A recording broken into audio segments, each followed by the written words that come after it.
My name is Heather. It's hard to admit, but honestly, I've never had much confidence in my looks. However, I do believe I'm a friendly person. Some might say it's a bit late, but I was able to get married in my late 30s. I thought to myself, I can't believe someone like me could get married, but that happy life did not last long. Who would have thought it would turn out like this? I was a woman who was never popular since my childhood. I wasn't particularly cute and I didn't have any special talents that drew attention. I was just average in both academics and sports. I simply wasn't the type to stand out. I met my husband in a certain diner. It was located a little away from the town center, but it was a discreetly thriving place, a kind of hidden gem. I loved that diner and went there often. It was a family-run business, managed by an elderly couple and their son. I would go there alone for a meal at least once a week, and over time, I began to interact with other regular customers. Although I was a shy person, thanks to this place, I was able to become more sociable. To put it simply, the son of the diner's owner, a man named Robert, was the one who would become my future husband. Robert and I gradually became closer, and one day, he asked me out. "Are you sure about me? I'm not that cute, you know." I had never had any serious romantic relationships.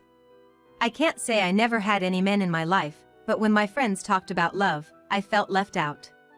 But Robert told me, "I think you're cute when you're smiling and chatting with the other customers in the diner." By that time, I was already 36 years old. I was always worried if an old lady like me was good enough, but Robert just kept complimenting me. Once I realized there was someone who thought of me that way, I began to fall for Robert too. So when he asked me to be his girlfriend, I had no reason to say no. I felt incredibly loved. From that moment, our relationship was on the track to marriage. Robert's parents, who were also the owners of the diner, spoke kindly to me. Then, I finally got a marriage proposal. I couldn't believe someone like me could end up in such a happy situation. It felt like I was about to float off the ground. However, I would soon realize that my elation was nothing more than a terrible misunderstanding. By the time Robert proposed to me, I was already 38. When we got married, Robert, who had been living with his parents, moved into a rental apartment with me. At first, I thought we might have to live with his parents. I was a bit hesitant about that, so I was really glad when Robert suggested otherwise. It's not that I disliked his parents, but after all, they were still strangers. However, there was something Robert discussed with me. "Heather, I want you to help with the diner." Apparently, running the diner with their current staff was quite a challenge. If his parents were still young, it would have been fine, but it seems their strength started to decline after they crossed 60. His parents seemed grateful that I would join the diner. But I had my own job, so when he asked, I was really conflicted. I work in an office administration job. As a shy person, I had never considered working in the service industry. So, the idea of working as a diner staff felt like a high hurdle for me. But Robert told me, "Heather, you can talk to the customers, just like you have been. That's all you need." Hearing him say that, I made up my mind. I decided to quit my office job and switch to working at Robert's family diner. My coworkers supported me, and I put my all into starting my new life as Robert's wife and a service staff member at the diner. Initially, I was very nervous, but once I got started, I got used to it quickly, thanks to the many familiar regular customers that Robert mentioned. Gradually, I became able to greet other new customers brightly, and slowly started to gain confidence. Every day I work, I realize how diverse our customers are. We have regulars who always come in with their subordinates and order a lot of food, groups who come here after enjoying a round of golf as a regular routine, and others. And these customers accept me, making comments like, "Oh? A new staff member? Did you hire someone?" Or, "Oh wow, you're Robert's wife. That's a surprise. You're quite a looker, aren't you?" Robert's parents even said, "It's nice that Robert got such a pretty wife. Robert, you're a lucky man." I was thrilled to be complimented as being pretty or cute, even if it was just flattery, as I had never received such compliments before. So that's how my work started to settle in. However, being a service staff at a diner is quite time-consuming. Since we are open for lunch, I usually arrive at the diner around 10 in the morning and leave to go home around 10 at night after dinner service. We do have one day off per week, but on that day, I have to do a considerable amount of housework. Actually, Robert's parents go home right after the last order is taken at night. So it's just us doing the cleanup, and I tend to feel tired after such days. At first, I managed to cook dinner for us when I got home, but it gradually became more difficult. I started to rely on supermarket ready-made meals more often. After all, Robert prefers to have a relaxed meal at home, so I think this is unavoidable. I thought that since we are a restaurant, we could just prepare and eat something simple at the diner before heading home. However, as the days went by, Robert began to talk less and less to me. Whether at work or while eating at home, he speaks only when necessary, and he's become rather curt. It's only been a little over a year since we got married, and he's stopped touching me altogether. I finally said to him, "Hey, you've been looking gloomy all the time. If you have something to say, why don't you just say it?" Then, Robert said simply, "Huh? Nothing in particular. Just thinking that we're always eating supermarket ready-made meals food." I was a bit taken aback by his response. But I, too, am doing all the housework, and I want to take some shortcuts when it comes to cooking. After all, I'm tired after a day's work. When Robert gets home, all he does is take a shower first and then have a beer.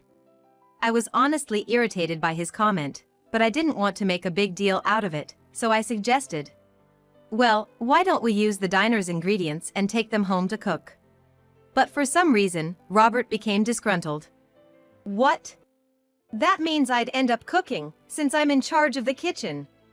That's how he snapped back at me. "Well, it's for us to eat, so I can help too." But even when I said that, Robert stayed silent and spoke even less than before. I didn't want to start a fight over this, but there are things I can't give up on. If I push myself to cook dinner here, it might affect my work at the diner. So I tried to cook as much as I could, and on my days off, I would make time to prepare meals, but otherwise, I tried not to think about it too much. However, since then, everyone's attitude towards me at work changed.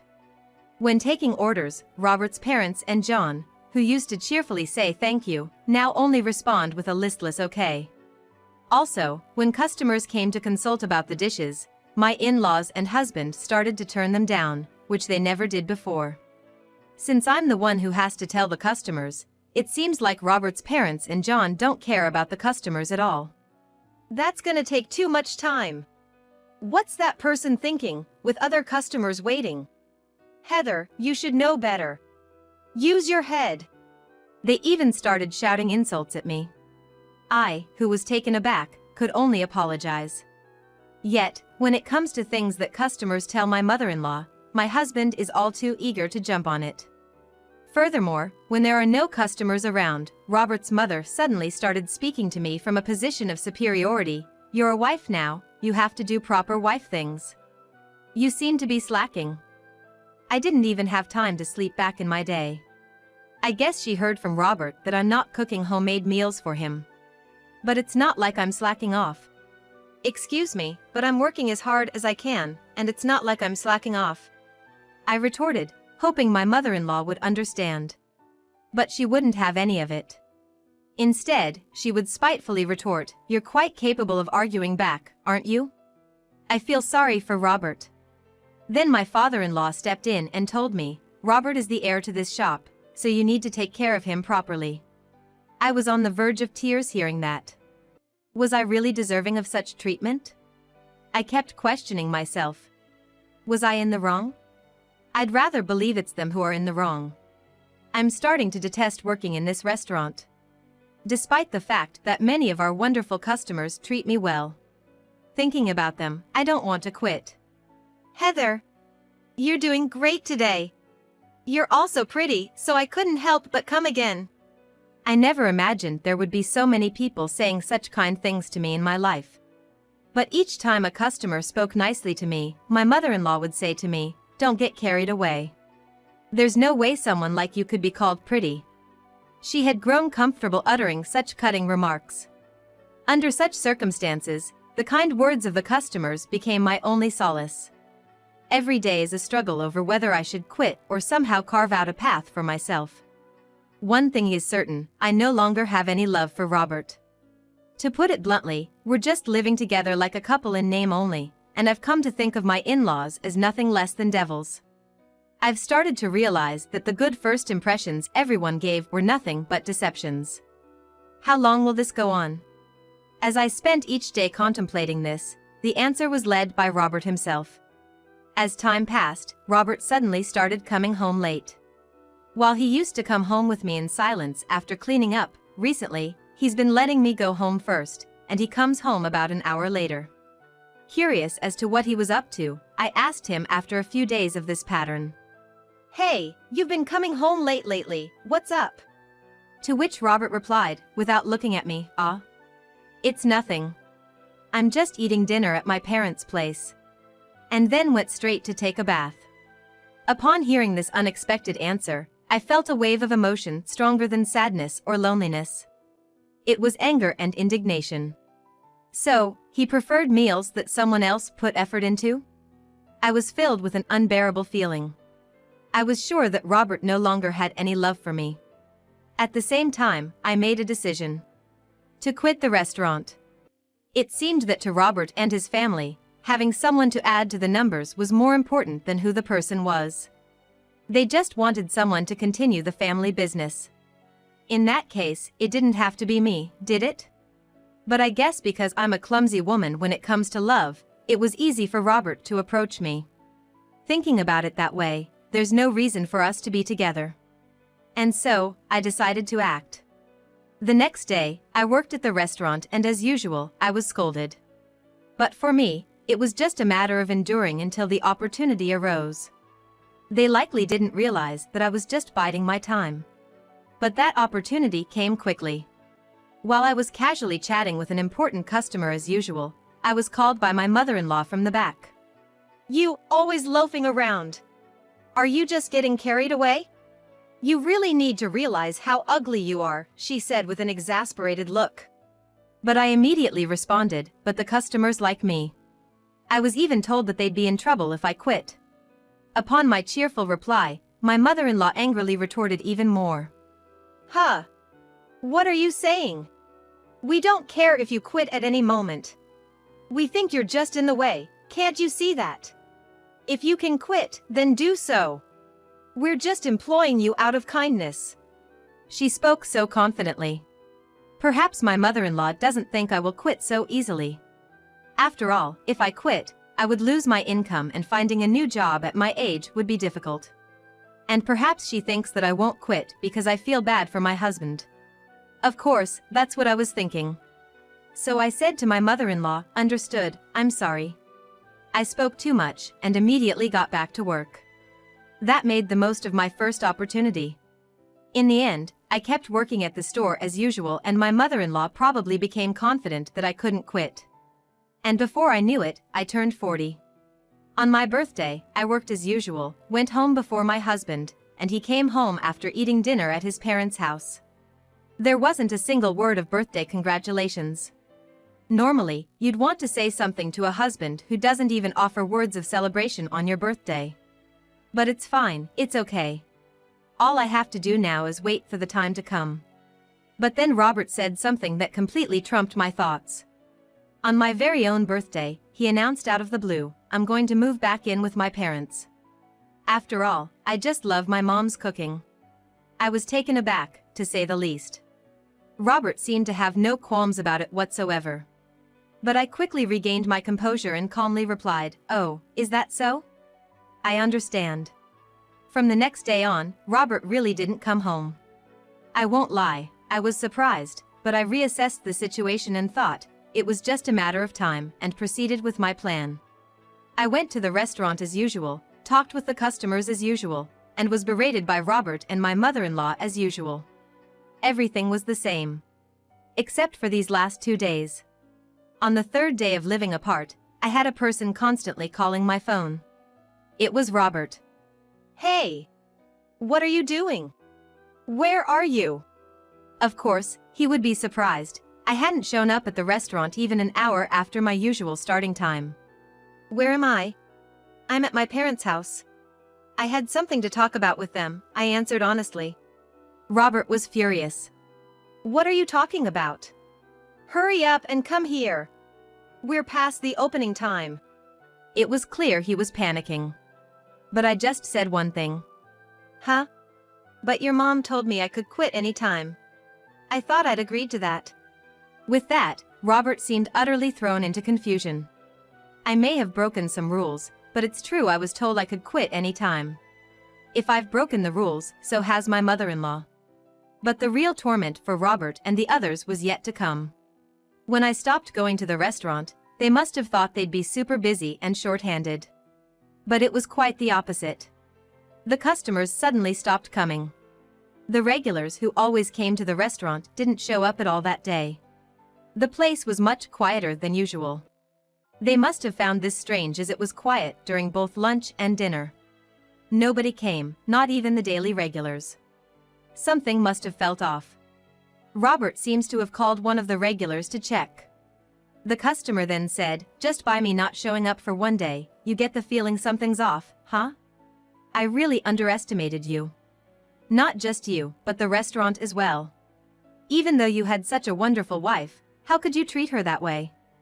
I don't want to go to a place that treats a fellow worker so horribly. I doubt I'll ever go again, but good luck." Robert, completely shocked by this, shared the news with his parents and started calling various regular customers. But, as expected, everyone was saying the same thing. In reality, many customers had cared for me since I started working at the restaurant. You know, it feels like you've been looking tired lately. Is work being hard on you? You usually have such a lovely smile, but I've noticed that it's been less frequent lately. I was told this by many people. At first, I was dismissive, but I couldn't resist the warmth of everyone around me. I suppose I was reaching my limit too. So, I opened up about the things that were happening to me with Robert and his parents. Upon hearing this, my regulars were shocked. Really? That's horrendous. To think they were like that. No wonder we heard strange noises from the kitchen from time to time. We thought the place had improved significantly since you started working. If you were to quit, we wouldn't come here anymore. It's sad to see you leave, but if you've hit your limit, we understand. Just let us know. They all stood by my side.